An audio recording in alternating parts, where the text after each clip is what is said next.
Hello बच्चों, आप जुड़ चुके हैं कॉमर्स विद अलका क्लास के साथ, जिसमें आप अभी कंटिन्यू वीडियोस देख रहे हैं रेशियो एनालिसिस अकाउंटिंग रेशियो के, जिसमें आपने अकाउंटिंग रेशियो पढ़ा है कि अकाउंटिंग रेशियो होता क्या है।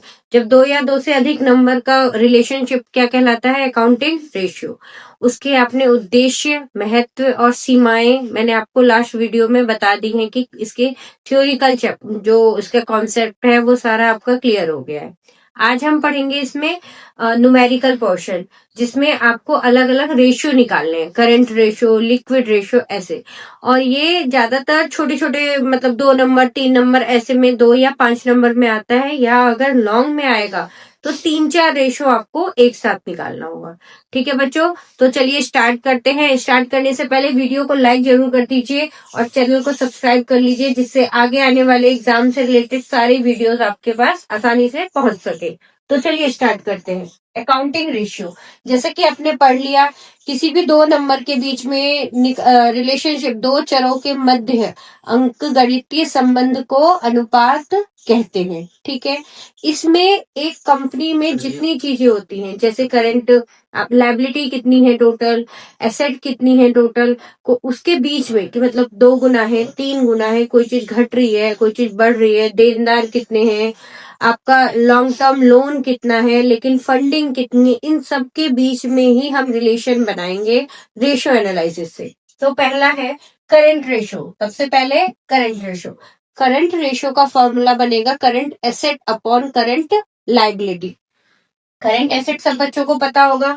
करंट एसेट वो एसेट होती है जिसका यूज हम 1 साल के अंदर करते हैं। 1 साल के अंदर जैसे डेटर, कैश और cash equivalent, BP bills payable, stock sorry BR stock, inventories, है ना, ये सारी चीजें जिसको हम 1 साल के अंदर हमें मतलब हम यूज कर सकते हैं, वो करंट एसेट। और करंट लायबिलिटी इसी के अपोजिट, क्रेडिटर्स जिनको हमें 1 साल में पैसे देने हैं, बीपी बिल्स पेबल। ठीक है, बैंक ओवरड्राफ्ट, बैंक को पैसे देने हैं शॉर्ट टर्म, जैसे 3 महीने 4 महीने के लिए अगर आपने किसी से पैसे लिए हैं, तो वो सारी चीजें करंट एसेट, करंट लायबिलिटी में आएंगी। ठीक है, तो करंट एसेट और करंट लायबिलिटी आपने फाइनेंशियल स्टेटमेंट वाले चैप्टर में अच्छे से पढ़ा है, और इसके एग्जाम्पल भी आते हैं। कई बार बोर्ड में ऐसा क्वेश्चन बनता है कि करंट एसेट के 3 एग्जाम्पल दीजिए और करंट लायबिलिटी के 3 एग्जाम्पल दीजिए, तो वो आप इजिली दे सकते हैं। जैसे एक हो गया बीआर कैश और बीआर कैश और स्टॉक, ये हो गया आपका करंट एसेट का एग्जाम्पल। और करंट लायबिलिटी का बीपी बिल्स पेबल, क्रेडिटर्स और बैंक ओवरड्राफ्ट। तो ये आपको पता होना चाहिए कि करंट एसेट और करंट लायबिलिटी क्या होती है। अब देखिए कोई क्वेश्चन है, अब हमें निकालना है करंट रेशियो, चालू अनुपात।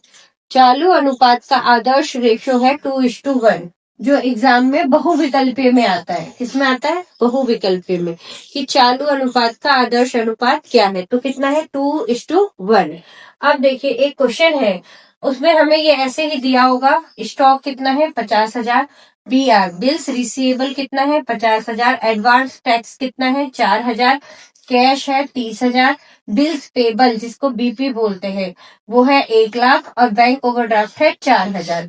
अब इसमें से हमें करंट एसेट अलग रखना है और करंट लायबिलिटी अलग रखना है। करंट एसेट और करंट लायबिलिटी को ऐड करके अलग अलग, फिर इसको डिवाइड करना है ऐसे, और फिर हमें हमारा निकल जाएगा करंट रेशियो। ठीक है, अब देखिए करंट एसेट में क्या क्या चीजें आएंगी।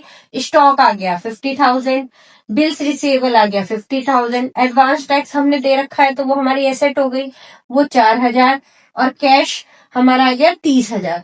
टोटल हमारी करंट एसेट कितने की बनी है? 1,34,000 की। कितने की बन गई? 1,34,000। अब करंट लायबिलिटी जो हमें पेड करनी है 1 साल के अंदर, वो क्या है?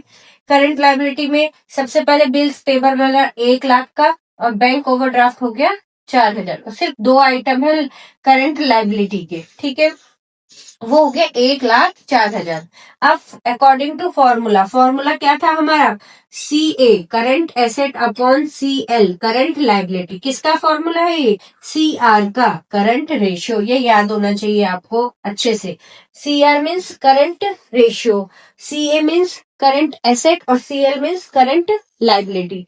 ये फॉर्मूला हमने यहाँ पुट कर दिया। करंट एसेट कितना है 1,34,000 और करंट लाइबिलिटी 1,04,000। अब 1,04,000 से 1,34,000 को आप डिवाइड करोगे, जो कि मान लीजिए वैसे तो ये 30 से 30 कैंसिल हो गया, 104 और 134, 1 जा 104, 4 से 4 0 3 पॉइंट लगा के हमने 0 लगा दिया। 2 टाइम 2 4 जा 8, 2 की 0 में करी 0, 2 1 जा 2, 10 में से 2 गया, 10 में से 8 गया 2, 9 का 9, 3 आपका इसने कैरी ले लिया था, फिर यहाँ 0 आ गया। अब 9 जा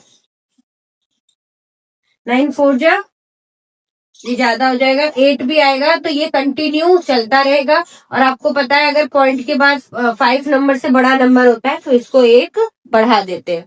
इस तरह ये आपका रेशियो बन जाएगा। और ये किसका है करंट रेशियो। हमारे इस वाले क्वेश्चन में करंट रेशियो कितना बनेगा 1.29, ये ऊपर वाले का और नीचे वाले का 1। इसको इस तरीके से लिखा जाएगा। जैसे जब हम इसको कैंसिल करेंगे तो यहाँ आएगा आपका 1 और यहाँ आएगा 1.29। तो इसको हम इस तरीके से रेशियो में लिखेंगे। ये रेशियो का साइन होता है, आप सबको पता होगा। ये रेशियो का साइन होगा कि 1:9 अनुपात 1। ये आपका है आंसर। और ये करंट रेशियो, इतना ही क्वेश्चन करना होगा, आपको 2 नंबर मिल जाएंगे। तो ये वेरी शॉर्ट में आते हैं। अब इससे अगली वीडियो में आपको लिक्विड रेशियो बताऊंगी, जो आपको कंटिन्यू ऐसे ही सीखना है, क्योंकि पहले करंट एसेट होता है फिर लिक्विड रेशियो। चलिए, तो नेक्स्ट वीडियो देखने के लिए चैनल को सब्सक्राइब जरूर कर लीजिए।